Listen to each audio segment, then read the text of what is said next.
Sabe, existe um tipo de DNA escondido na nossa cultura. E é exatamente isso que a gente vai investigar hoje, usando como guia o trabalho de um dos maiores folcloristas que o Brasil já teve.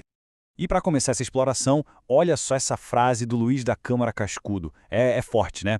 Nós somos uma contemporaneidade dos milênios. Basicamente, o que ele quer dizer é que o nosso presente está cheio, mas cheio mesmo, de ecos de um passado que a gente nem imagina.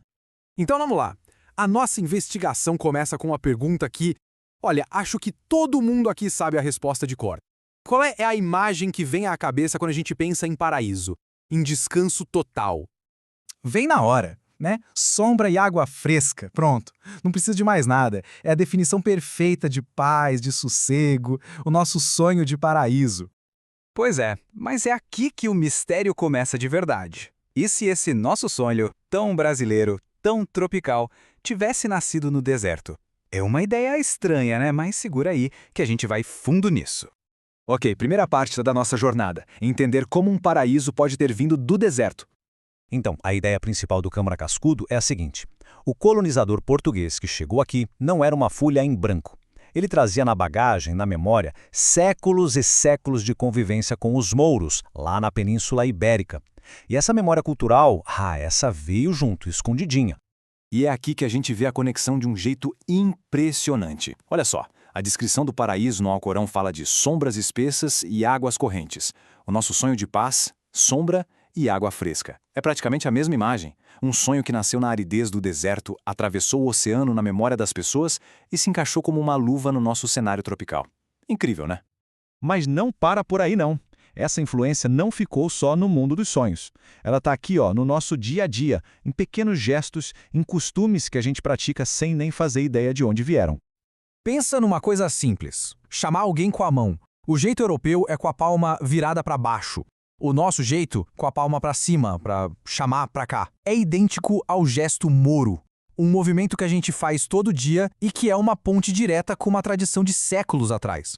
E tem mais, viu? A lista é grande. Sabe aquele costume antigo de receber uma visita mais rápida ali na varanda? Ou a regra de que hóspede não pode ficar mais de 3 dias? Até o uso do torso na cabeça?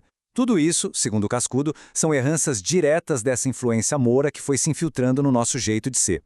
E claro, a nossa língua também é um baú cheio desses fantasmas do passado. Vamos dar uma olhada em como algumas palavras e expressões que a gente usa carregam essa história toda. Pega, por exemplo, o verbo mourejar. A gente usa para falar de um trabalho pesado, duro, exaustivo, né? Hoje eu mourejei o dia todo. Pois bem, a origem vem exatamente de mouro.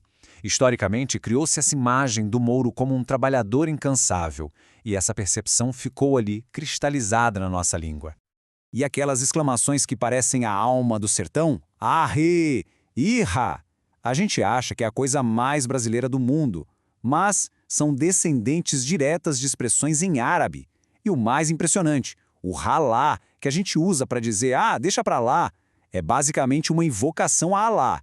É como dizer, seja o que Deus quiser. Agora a gente vai ainda mais fundo. Essa influência chegou até o nosso folclore. Mitos que nasceram do outro lado do oceano viajaram e se reinventaram completamente aqui. Olha que transformação fascinante. Em Portugal, existiu o mito da Moura Encantada, um espírito que guardava tesouros perto de rios.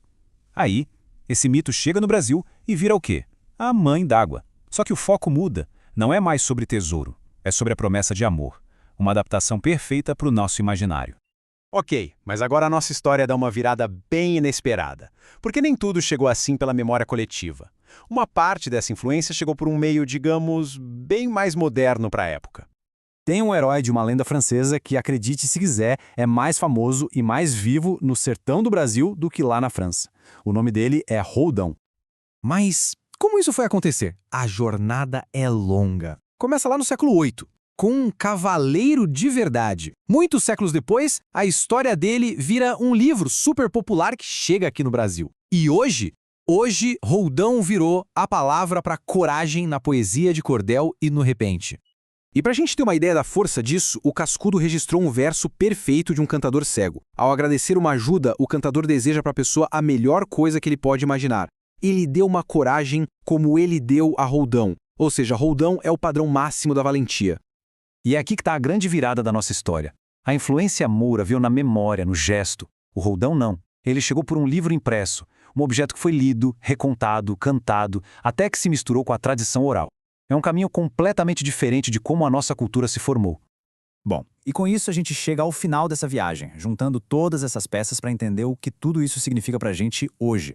No fim das contas, a grande sacada do trabalho do Cascudo é essa. O passado não é uma coisa de museu. Ele está aqui, vivo, pulsando dentro da gente. Nos gestos que a gente nem pensa para fazer, nas palavras que saem da nossa boca, até no nosso sonho de paraíso. A gente é, de verdade, uma contemporaneidade dos milênios. E toda essa investigação deixa uma pergunta no ar, né? Se sonhos, gestos e heróis de tanto tempo atrás ainda vivem com a gente, que outras partes desse passado imenso a cada um de nós carrega por aí sem nem desconfiar?